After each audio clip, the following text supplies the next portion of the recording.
Hi everyone and welcome to Certain Media DIY Musician Secrets. This is secret number 1, the very first one. Welcome to the 30-day challenge. This is how to fund my dreams. And so at Certain Media, we're both creatives who have decided to pursue our dreams of being creative. So not only have we had to be creative with music and art, but we've had to be creative with how we fund everything that we do. And these are the top 7 strategies that we use on our own to make money, to buy equipment, all the things that you're seeing us on now. I brought my friend Jelani Buchanan, aka Backbeat, in to give sort of an artist perspective. We've worked together for many, many years, DJing, performing music, all kinds of stuff, making content. Yeah. Thank you for joining me today, man. I appreciate it. Hey, man. Thanks for having me, man. Yeah. So the first strategy is to get a job. And I know this isn't sexy. It's probably the one thing that your family has also told you to do to get money to support your habit, your music habit, or your art habit. But can you tell me about why that would be a strategy to help fund your dream? Absolutely. So getting a job is so important because in order to fund anything, you need money or assets or anything that can fuel your endeavor. So it's important to make sure that you at least have, it's like a car. In order to have the car be able to move, it needs gas in the tank. Mm-hmm. The funds are the gas to your endeavor. That's right. Yeah.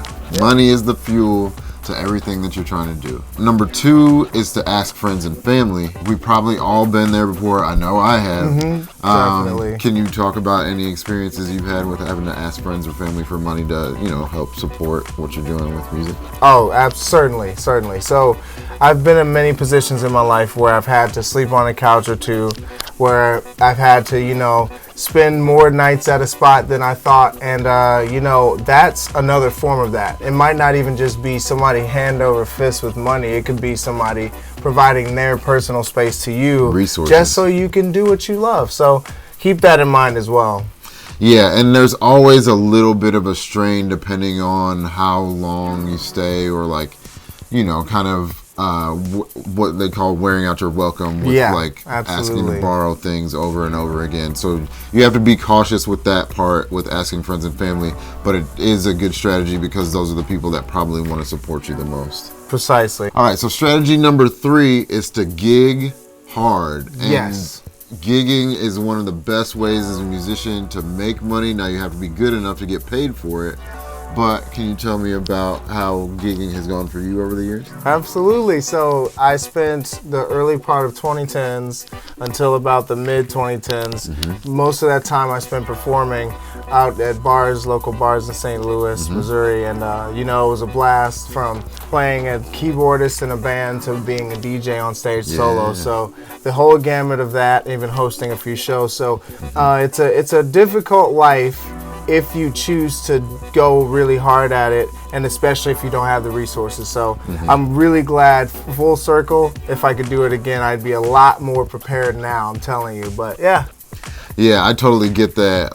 I do a lot more creative performing now. I'm DJing a lot more. There is a strain because you got to put in the time and the effort. But if you love what you do and you are able to get a lot of gigs, this is a way that you can kind of piecemeal and save to go ahead and buy new equipment or take a trip or however that goes for you. Strategy 4, charge money for a feature, for writing a song or producing a song for someone else.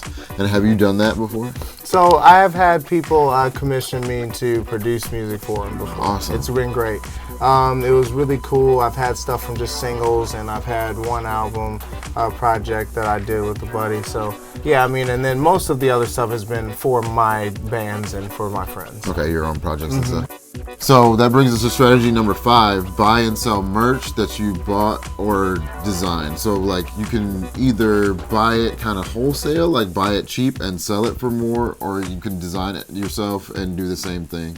Have you done, you're wearing your own merch right now. Exactly. So this is one this is the advanced version of what I've gone through over the years. So early 2010s, we were really anxious to get gear, but we did not have resources. So what we did was say, well, we have a t-shirt and we know how to draw and stuff. So we put two and two together and started essentially making our own DIY shirts. And it was really, really fun figuring out different ways to do that.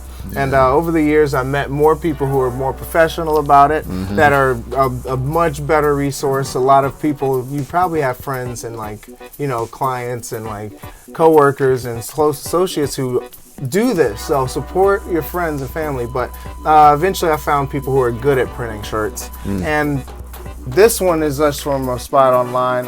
This is just like Printful, but a lot of other ones that I've heard of in St. Louis are really good too. So there's a few of those to check out. Exactly. And if you're not in St. Louis, of course, wherever you are, there are probably people that make and design shirts. So, you know, if you're not good at graphic design, you can have somebody do it for you.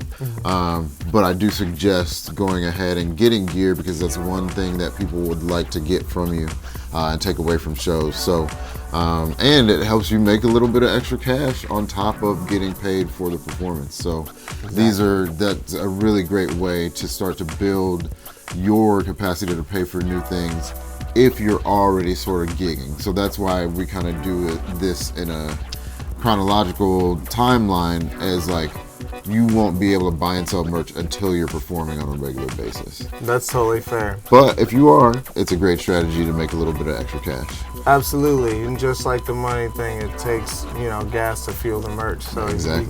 you gotta use your assets properly. Use your assets properly. It's important. All right, so that brings us to strategy number 6. Apply for a grant. And this is, again, a little bit more advanced. If you have a career that you've already started, this is something that you can do. A lot of times there's an arts commission in your town that you can apply for. Have you applied for any grants for any of your creative endeavors? In fact, I haven't, but I've thought about applying for a couple recently, and it's really cool because they're local ones. So, Nice. you know, I'm in a co-working community in St. Louis, and right now, in working in that community, I'm learning about more ways to be able to apply for grants other than the traditional ways. But yeah, there's a lot of ways that you can get some funds out there that people are willing to allocate to for you to pursue your dream. Exactly. There's a lot of funds out there that are specifically for the arts and for music. Just go online, find out what organizations are giving those away in your town, or even nationally or internationally, and sometimes you can get that funding as well.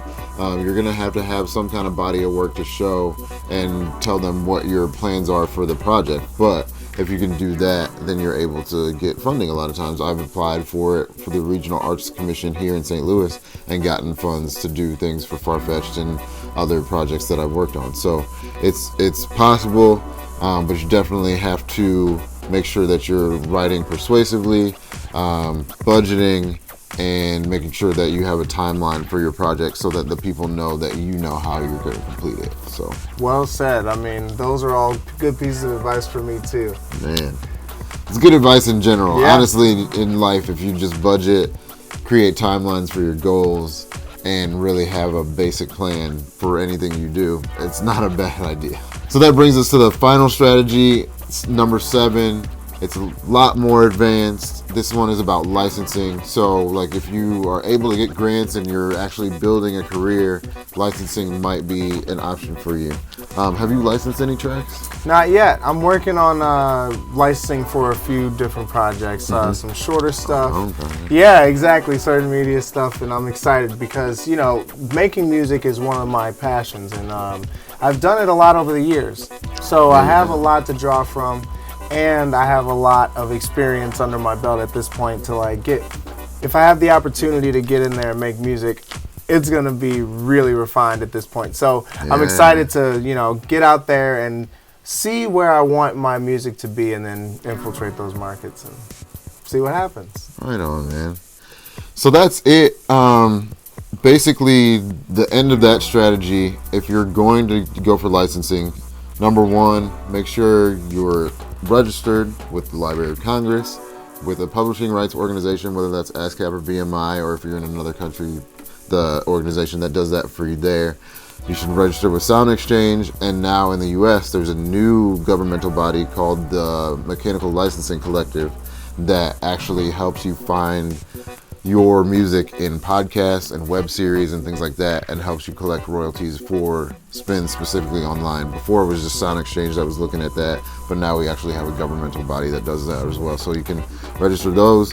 I would also register with Nielsen SoundScan, so that if you're getting played on the radio, you can track that. But outside of that, you got to decide whether you want to license to people exclusively or non-exclusively. Exclusively meaning that I sell you the beat, it's just yours. Like, I'm not going to give it to anybody else. Or non-exclusively, where you can give it to you or someone else or your congressperson or whoever it is. So when you get to a point where you have a body of work that you can license, we're going to be getting into this ourselves. You can build a library that people can buy tracks from you, or you can solicit maybe music supervisors from TV and movies and ask them if they need music. That's Certain Media DIY Musician Secret number 1, how to fund your dream. Next up is secret number 2, top 6 time management tools for DIY musicians.